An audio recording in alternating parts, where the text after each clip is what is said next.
परकीय चलनातील कर्ज देणारी संस्था म्हणजे IMF, इंटरनॅशनल मॉनिटरी फंड, त्याच्याकडे जाणं. मग आपण IMF कडे गेलो. IMF ने काय केलं, छोट्या मोठ्या गोष्टीसाठी परकीय चलन द्यायचं असेल तर लगेच ऍक्सेप्ट करतात, पण तुम्हाला आता काहीतरी मेजर लोन पाहिजे असेल तर तुम्ही त्याची नियम अटी लागू केली पाहिजेत. IMF ने कर्ज दिलं त्याच्यासाठी एक्सटेंडेड फंड फॅसिलिटी ह्याच्या मार्फत आपल्याला कर्ज घ्यायला अट टाकली.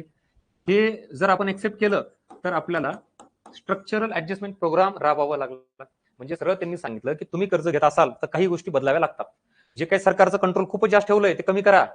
प्रायव्हेट सेक्टरला येऊ द्यात, मग ते बँकिंग क्षेत्रामध्ये असू द्यात, परकीय गुंतवणूक असू द्यात, विमा क्षेत्रात असू द्यात, सगळं काय करा, कमीत कमी करा तुमचं कंट्रोल, खासगी क्षेत्राला द्या. तो बदल करणं ह्याने अट टाकली. कोणी? IMF ने. मग आपल्याला दुसरा काय ऑप्शन होता का? नाही. सो आपण ते स्वीकारले. आता इथं लक्षात घ्या दोन गोष्टी. शक्यतो कंबाईनचे विद्यार्थी इथपर्यंत पोहोचत नाहीत. आपल्याला LPG टॉपिक एवढाच माहिती, पंतप्रधान कोण आणि वित्तमंत्री कोण. आता इथं SAP आणि MES दोन गोष्टी. हे आहे MES, हे आहे SAP. इथे एखादा प्रश्न आला तर टॅकल करा नीट. अर्थव्यवस्थेमध्ये फार मोठं संकट आलं होतं, अर्थव्यवस्था बिघडली होती, त्याच्यावर उपाययोजना करायची होती. सो उपाययोजना करताना दोन अँगलनी करणं अपेक्षित आहे. तात्पुरत्या लगेच इमिजिएट काहीतरी आपण चेंज केलं पाहिजे आणि अशा उपाययोजना ज्या वेळ लागणार आहेत, लॉंग टर्मच्या आहेत दोन. सो इथं बृहदलक्षी स्थिरीकरण, बृहद म्हणजे मॅक्रो, मॅक्रो समग्र, आणि स्थिरीकरण म्हणजे stabilisation. So macro economic stabilisation ह्याच्यामध्ये काय येतं मग? रुपयाचं अवमूल्यन, महागाई आणि व्यवहार तोल म्हणजेच आयात निर्यात, हे इमिजिएटली बॅलन्स करणं गरजेचं होतं. मग ह्याला काय म्हणायचं? तत्कालीन उपाययोजना, शॉर्ट टर्म उपाययोजना. कशाला? MES ला.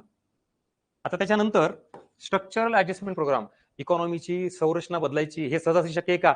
लगेच पॉसिबल आहे का? आणि मग इथं वेळ लागतो, म्हणून हे आहे लॉंग टर्म, हे SAP, आणि हे आहे मागणीच्या संबंधित, हे आहे पुरवठ्याच्या संबंधित. मला सांगा, एकूण आपल्याला जे रिफॉर्म करायचे दोन अँगलने, एक शॉर्ट टर्म आणि एक लॉंग टर्म.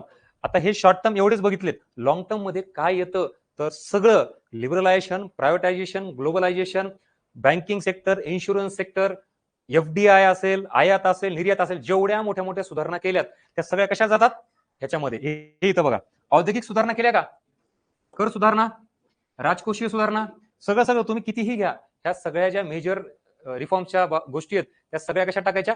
SAP मध्ये टाकायच्या. एकंदरीत 1991च्या टॉपिक संदर्भात वित्तीय संकटानंतर आपण दोन गोष्टी बदल केल्या. एक म्हणजे शॉर्ट टर्म मागणीच्या बाजूने, त्याला काय म्हणायचं? MES, आणि दुसरा म्हणजे लॉंग टर्म पुरवठ्याच्या बाजूने, त्याला काय म्हणायचं? SAP. झालं का क्लिअर?